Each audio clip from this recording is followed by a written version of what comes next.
नमस्कार, स्वागत है आपका यात्रा कथा में।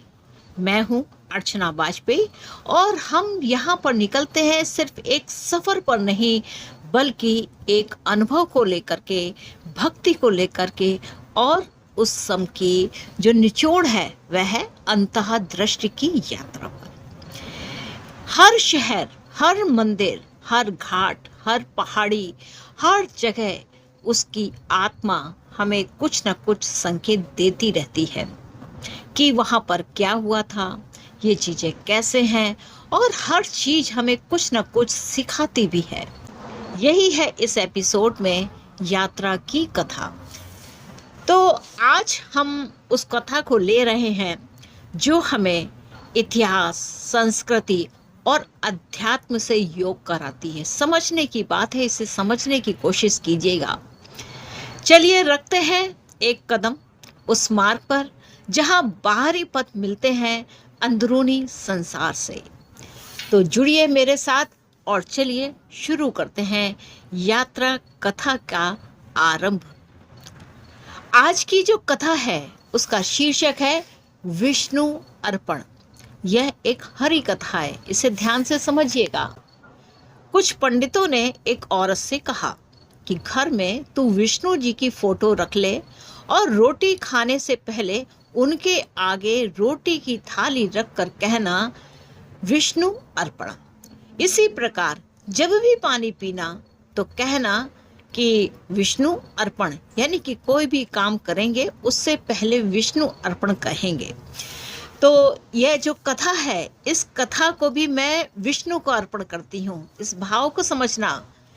तो फिर क्या होता है कि उस औरत को यह आदत हो गई, जो भी काम करती पहले मन में कहती कि विष्णु अर्पण, फिर वह काम करने लगती। यानी कि कोई भी काम करते हैं तो उससे पहले विष्णु अर्पण कहते हैं कि कोई भी काम अच्छा करें, बुरा करें, या जो भी मन के अंदर कुछ भी आता है और कहते हैं विष्णु अर्पण।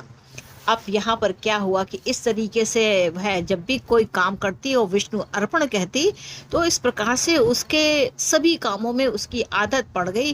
कोई भी काम करे उससे पहले वह विष्णु अर्पण कहा करती थी। अब उसकी आदत तो एक दिन इतनी पक्की हो गई कि एक दिन उसने क्या किया कि उसने कूड़ा इकट्ठा किया और इकट्ठा करके वह उसे फेंकने गई और बोली विष्णु अर्पण। अब तो बड़ा गड़बड़ हो गया। उसी समय क्या हुआ कि वहां से नारद मुनि वहां से निकल रहे थे। तो उन्होंने जब उस औरत को देखा कि यह कूड़ा फेंक रही है और कह रही है विष्णु अर्पण, तो वे बड़े नाराज हुए और उन्होंने एक थप्पड़ उसको दे दिया और कहा कि तुमको मालूम नहीं, तुम यह कूड़ा करकट क्यों विष्णु जी को अर्पण कर रही हो।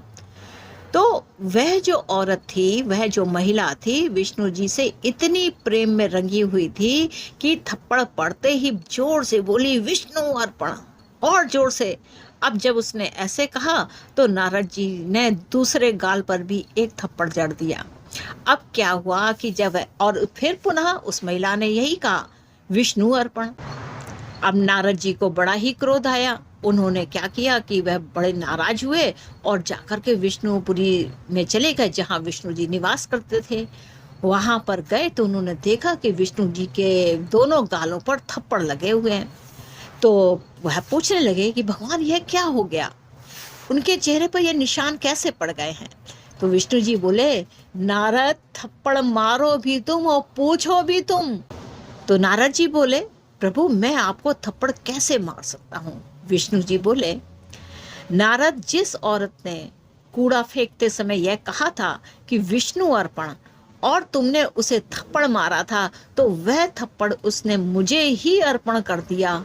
तो उसी अर्पित थप्पड़ के निशान यह मेरे साथ हो गए हैं और यह जो थप्पड़ हैं वह तुम्हारे द्वारा ही मारे गए हैं। इस कथा की सीख बहुत ही गहरी है। अब ये कथा हमें सिखाती क्या है कि जीवन में हर काम समर्पण बन जाए। यानी कि जब आप कोई भी काम करते हैं वह समर्पण के द्वारा हो, तो जब हर कार्य में मूल में विष्णु अर्पण की भावना हो, तब कर्म बंधन नहीं रह जाता, वह भक्ति बन जाता है। कितनी बड़ी सीख यहाँ पर हमें मिलती है। वह स्त्री कोई बहुत बड़ी साध्वी नहीं थी, लेकिन उसका प्रेम था, उसकी श्रद्धा थी, और इतनी श्रद्धा थी कि वह हर छोटे बड़े कार्य में ईश्वर का ही अनुभव करने लगी थी और हर काम में वह विष्णु अर्पण करती थी। यही है सच्ची भक्ति। जब हम अपने अहंकार को छोड़ करके हर सुख दुख हर कर्म को ईश्वर को अर्पित कर देते हैं, तब हमारे जीवन में भी वही होता है जो उस स्त्री के साथ हुआ या उस महिला के साथ हुआ। भगवान स्वयं हमारे हर भाव का अनुभव करते हैं, यह बात समझनी चाहिए। इसलिए जो भी करो प्रेम से करो, जो भी दो समर्पण से दो, और जो भी पाओ उसके लिए कृतज्ञ रहो, उसे स्वीकार करो कि यह जो कुछ भी मुझे मिला है वह प्रभु की कृपा से ही मिला है। तो यही है विष्णु अर्पण। इस भाव को समझना कि ये विष्णु अर्पण की बात कही क्यों गई है। विष्णु अर्पण वह भाव है कि जब हम अपना समग्र, अपना विश्वास, अपनी आत्मा, अपने हर कर्म को विष्णु के ऊपर अर्पण करके काम करते हैं। तो यही है वह यात्रा की कथा, और हरि कथा में भी एक यात्रा है। तो यह जो कहानी है हमें सीख देती है, समझ देती है कि हमको किस तरीके से अपने जीवन में भगवान को अर्पण करके सब कार्य करने चाहिए। तो जब भगवान के ऊपर हम अर्पण होकर के सब काम करते हैं तो वह कोई दोष नहीं रहता। जैसे उस महिला ने कूड़ा भी फेंक दिया लेकिन बोला हरि अर्पण या विष्णु अर्पण। तो ये भगवान का नाम याद रखते हुए, नाम को हमेशा ध्यान करते हुए हम जब कोई कार्य करते हैं तो वह जो कार्य है वह सफल भी होता है और हमें नई सीख भी देता है। तो मित्रों, आशा करती हूँ कि आपको यह एपिसोड अच्छा लगा होगा, और आपने इस एपिसोड को अगर पसंद किया है तो कृपया चैनल को लाइक कीजिए, इसको शेयर कीजिए, सब्सक्राइब कीजिए। और यह जो मेरे यह चैनल है, यह मेरा दूसरा चैनल है। इसके अलावा मेरा एक चैनल है जो एस्ट्रो टॉकीज के नाम से है, जिसमें मैं ज्योतिष के परामर्श भी करती हूँ। साथ में मैं एक लेखिका भी हूँ, और मैंने दो अपनी ज्योतिष के क्षेत्र में अपनी कुछ पुस्तकें भी लिखी हैं।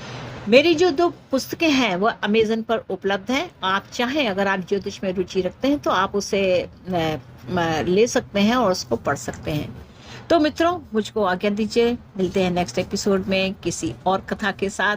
जुड़े रहिए मेरे साथ यात्रा कथा में सदा सदा के लिए।